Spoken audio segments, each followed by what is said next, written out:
Faces of freedom. They have names: Abbas, Nahadad, Awad, Tahir.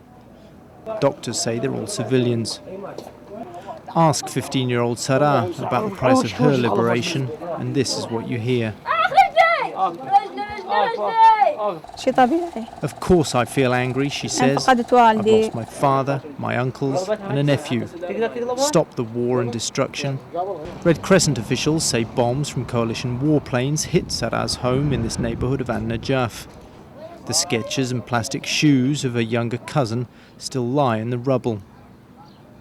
Bloodstains left by the hands of a dying father. Less than 100 yards from Sarah's home, the targets of those coalition bombs, an Iraqi army truck residents say was mounted with a radar, a troop carrier and sandbagged trenches right in the middle of their neighbourhood.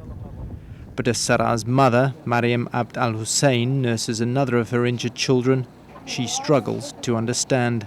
We're not happy because I lost my husband and my children have been wounded, she says. I don't know what my future will be. We didn't harm the American or British army. But maybe they're some of the lucky ones. Almost all those I spoke to in the hospital said they lost family, friends and neighbours in the bombings, many of whom are now buried here. What coalition forces call the liberation of Iraq has indeed cost them dearly. In this city of 300,000, the directors of 3 of the 4 main hospitals estimate that more than 370 civilians died and more than 500 were wounded during some 10 days of coalition attacks. Any patient, any injured man, injured children, he hate the American and say to them, why we pay the price? And you can avoid such bombs. Soldiers of the US 82nd Airborne Division control Najaf now. They're beginning to deliver basic food and water supplies. But more humanitarian assistance is needed, the army says. Doctors at the city hospitals say they're running low on antibiotics and sterile dressings. Despite the civilian casualties, all the citizens I spoke to here were glad coalition forces had shattered the regime of Saddam Hussein.